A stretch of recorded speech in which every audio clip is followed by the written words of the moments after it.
Meu vídeo aqui é bem rápido, gente. Não vou me demorar, não. É só uma coisa bem pontual sobre o assunto daquela, não sei se é gincana que se pode chamar, né?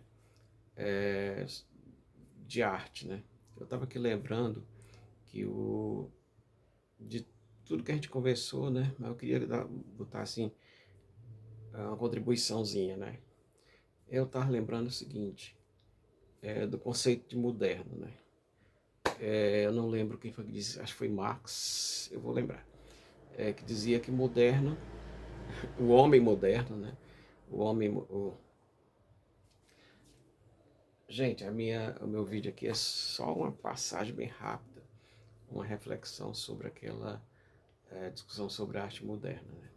Eu me lembrei que agora é uma frase do, não lembro, foi o pensador agora, mas eu vou lembrar, que lembrava que o ser humano moderno, ele é uma contradição.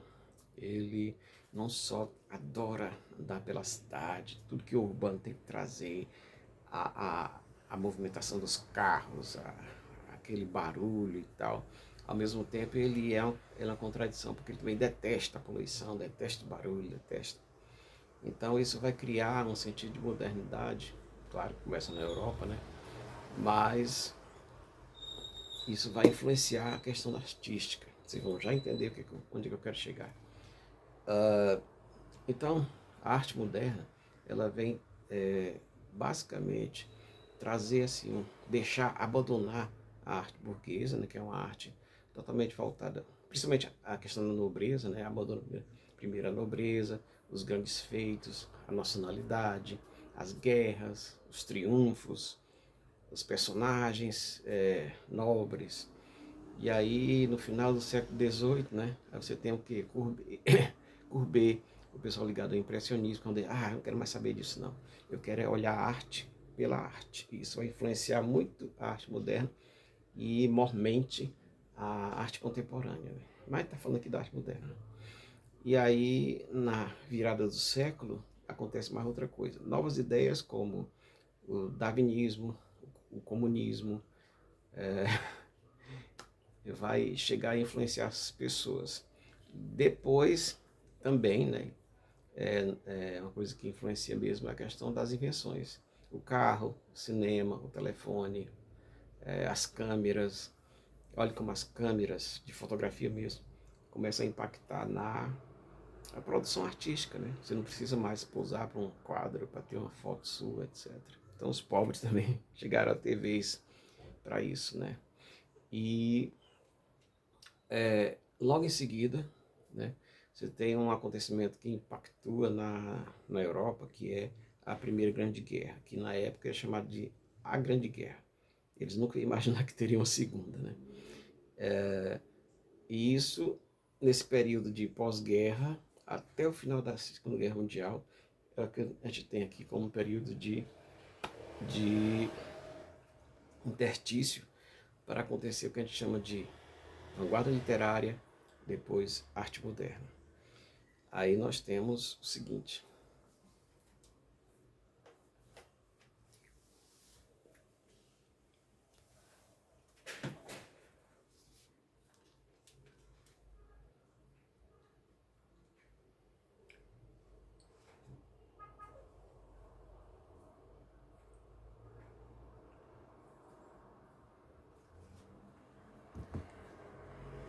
Nessa, nessa, nessa arte moderna, a maneira como eles veem, né? Eles vão abandonar, como eu já disse, vão abandonar aquela questão da nobreza e vão se ligar mais, e também a questão da burguesia, né? Que foi iniciada lá no realismo, né? A burguesia passar a tratar coisas mais relevantes do mundo comum, né? Eles vão falar mais do trabalhador, da mulher, do urbano, que vai virar uma arte mesmo urbana, e vão falar da pessoa comum, né? Vão falar dos medos, vão falar das, das neuras, né? E assim por diante. Vou te dar um exemplo aqui.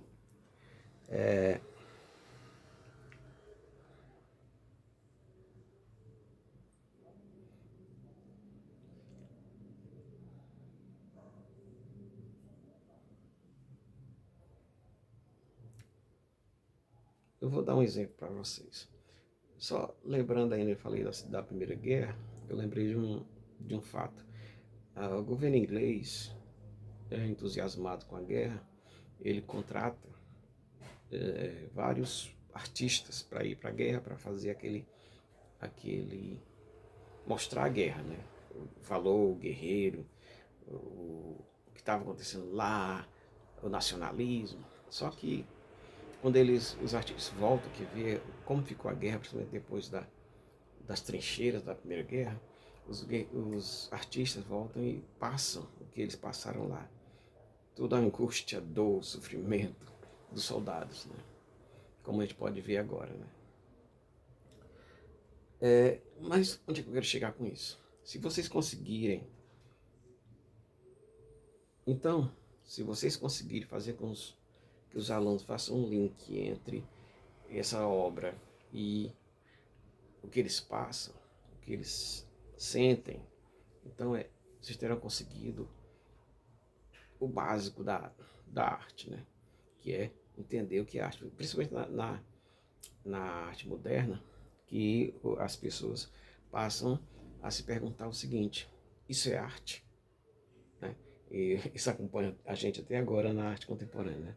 Eles vão se perguntar: isso é arte? Né? Mas onde é que eu quero chegar? Que se você pegar, por exemplo, essa obra, né? A fonte, basicamente a fonte, ela vocês já viram essa obra? Ela não é um vaso sanitário, todo mundo pensa que é um vaso sanitário, mas não é. Ela é um mictório, é um lugar onde que existe nos banheiros femininos, onde os homens vão para fazer xixi, né? Então ele pegou a fonte e inverteu de cabeça abaixo e deu nome à fonte, né? Qual o sentido disso? Logicamente, o mictório que vai receber o líquido, né? E a fonte vai trazer o líquido, tirar o líquido para fora, né? Uma fonte, né? Então ele inverte a coisa, aquele negócio de quebrar a expectativa da pessoa, né? Que a pessoa se sente desconfortável, chega a se perguntar. Então, a melhor maneira de alguém aproveitar a obra de arte é fazer as perguntas, se perguntar, se questionar, e é isso que a gente espera que os meninos façam, né? Questionamentos. Quando você faz uma exposição num grande museu, num grande, né, um lugar aí, qualquer exposição, tem sempre alguém que diz o seguinte: que tal obra consegue dialogar com o autor, consegue dialogar com o artista, consegue dialogar com fulano? Então é isso que a gente quer, que o aluno faça esse link, né? Encontre esse dialogar. Vou te dar um exemplo agora.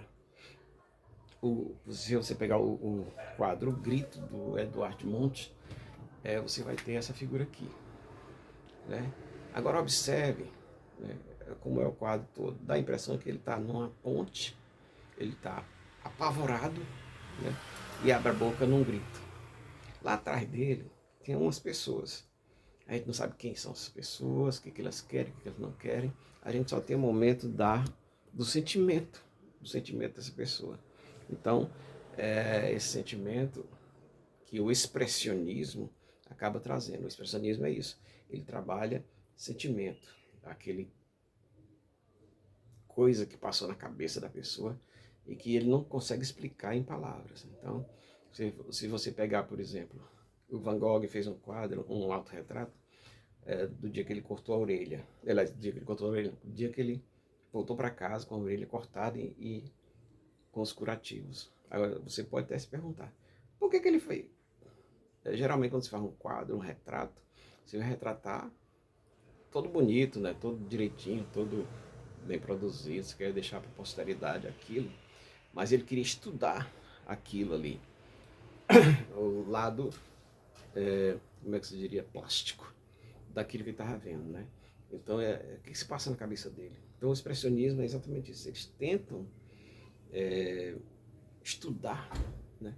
Vamos dizer assim, raciocinar em cima dessa ideia que passou na cabeça dele, desse sentimento que ele recebeu, né?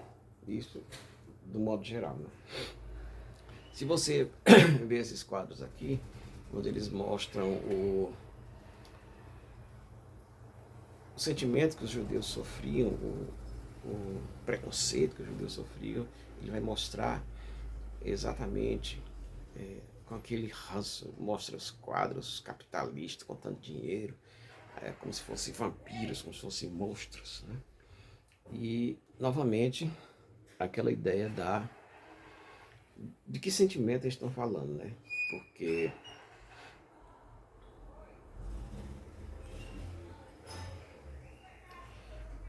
se você pegar E por outro exemplo bem claro é a Guernica do Pablo Picasso, né?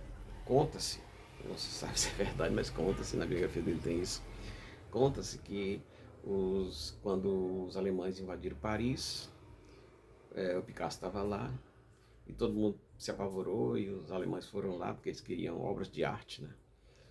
E o oficial chegou, invadiu tudo lá. E quando ele olhou para Guernica, se você não sabe, Guernica é o tamanho da parede. Então,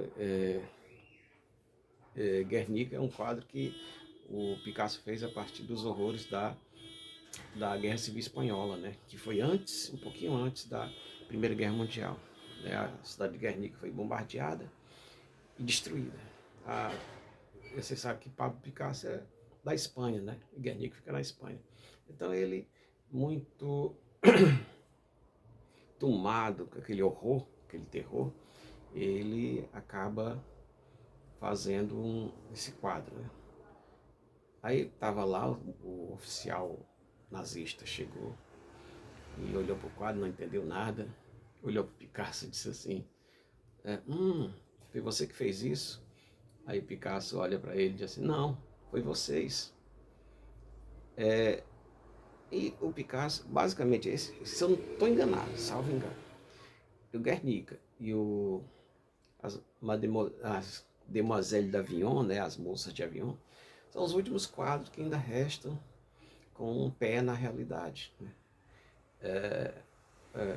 As moças de Avignon é o primeiro, considerado o primeiro quadro cubista, né?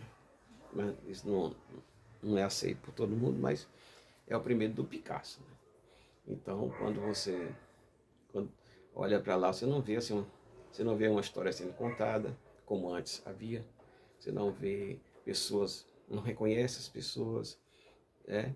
Então a arte passou a trabalhar mais esse lado, o que eu sinto, o que eu acho, eu quero expressar, aquilo que se passa na minha cabeça, etc. Né? Eu queria mostrar uma outra obra, né?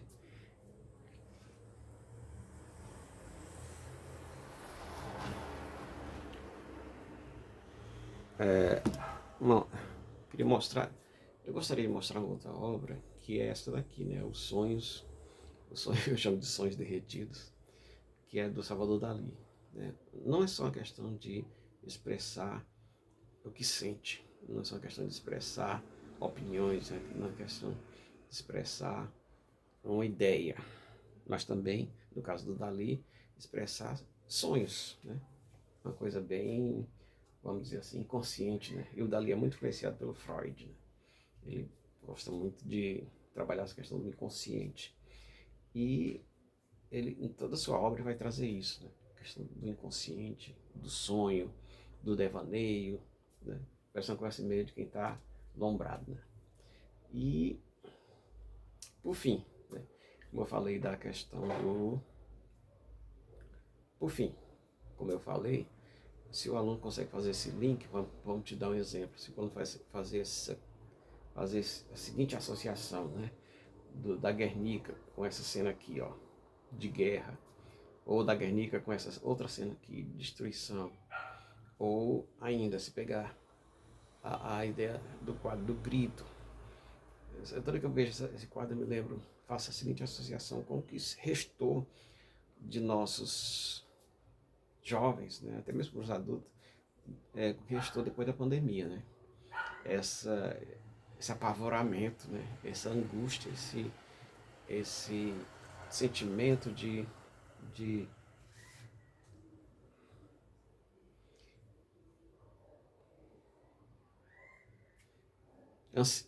tudo que restou e o que a gente passou na pandemia, né? Essa ansiedade que as pessoas têm, até mesmo com coisas que não sabem o que é, mas sentem aquela coisa.